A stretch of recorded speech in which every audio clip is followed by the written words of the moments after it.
নমস্কার। প্রথমে আমার মনে হয় কি সবচেয়ে বেশি যাদেরকে ধন্যবাদ করা উচিত আপনাদেরকে, কারণ লক্ষ লক্ষ মানুষ যেইভাবে আজকের আমাদের এই জনজাগরণ এই মাপে যে রোড শোটা হলো তার জন্য আপনাদের সকলকে অসংখ্য অসংখ্য ধন্যবাদ, মাথা নিচু করে সকলকে ধন্যবাদ। এবং ঘাটালবাসীরা যারা রাস্তায় দাঁড়িয়েছিলেন, অনেকজন ভোটার নয়, অনেক বাচ্চারা ছিলেন, এটাই বোঝা যায় দলের প্রতি, আমাদের অভিষেক বাবুর প্রতি ওনাদের ভালোবাসা, দিদির প্রতি ওনাদের ভালোবাসা এবং বিশ্বাস।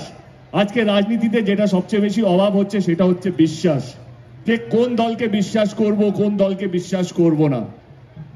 আমি একটা ছোট্ট ইনসিডেন্ট বলবো, আমি বেশি বড় করব না কারণ বক্তৃতা, কারণ যার কথা আজকে আমরা শোনার জন্য এসেছি তার মুখ থেকে বাকি কথাগুলো শুনে নেবো।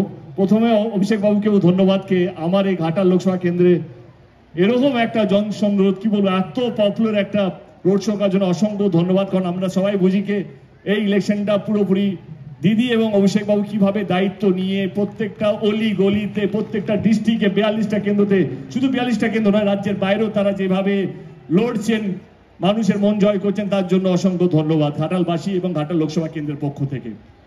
যেটা বললাম যে আজকে কাকে বিশ্বাস করবে, কাকে বিশ্বাস করবে না, লড়াইটা সেই জায়গায়। আমি এটুকু বলবো, যখন আমার মনে আছে যেদিন লাস্ট বক্তৃতা দিয়েছিলাম পার্লামেন্টে, কে আমি হয়তো থাকি বা না থাকি, রাজনীতি করবো কি করবো না, দুপুরবেলা অভিষেক বাবু আমাকে মেসেজ করে কে একবার দেখা করা যায়। আমি অভিষেক বাবুর সঙ্গে প্রথমে দেখা করি। In fact I was very surprise, আমি প্রচন্ড সারপ্রাইজ ছিলাম যেইভাবে উনি আমাকে কথা দিলেন। এবং আমি জিজ্ঞেস করলাম এটা কি সত্যি, মানে ইজ ইট পসিবল? উনি বলেন কেন নয়। এবং সত্যি কথাটা হচ্ছে ঘাটাল মাস্টার প্ল্যানের স্বপ্নটা যেটা সত্যি হতে চলেছে, সেটা অভিষেক বাবু প্রথম আমাকে প্রস্তাবটা দেয়। ইনফ্যাক্ট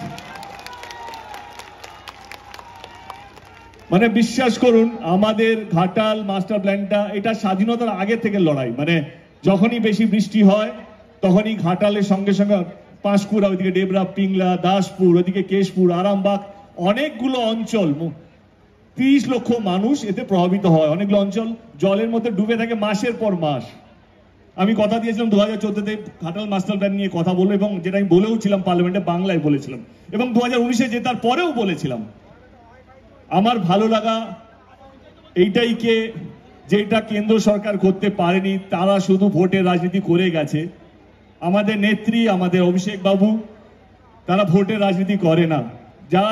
ওনারা যা প্রমিস করেছেন আজ অব্দি, সেটা লক্ষ্মীর ভান্ডার হোক, স্বাস্থ্যসাথী কার্ড হোক, 21-এ নির্বাচনের আগে সব কথা তারা দিয়েছেন, তারা রেখেছেন।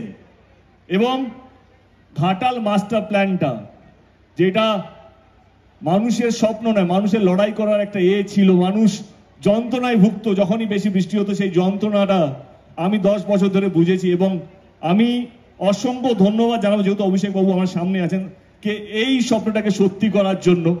এবং ঘাটাল, আমি জানি না মানে কে জিতবে কে হারবে সেটা পরের ব্যাপার, আমি এটা বিশ্বাস করি না। যে মানুষের বিশ্বাসকে অর্জন করবে, যে মানুষের কাজ করবে, যে মানুষের সুখে দুঃখে আপদে বিপদে যে থাকবে, সেই দলেরই জেতা উচিত। এবং এইটা পরিষ্কার, অন্তত বাংলায় এটা পরিষ্কার, যে যাই বলুক না কেন টিভির সামনে, মিডিয়ার সামনে, মমতা ব্যানার্জি গত 13 বছর ধরে মানুষকে যেভাবে, বাংলার মানুষকে যেভাবে আগলে রেখেছে, আমার মনে নেই যে অন্য কোনো রাজ্যে তাদের মুখ্যমন্ত্রী এইভাবে তাদের মানুষকে আগলে রাখতে পেরেছে কিনা।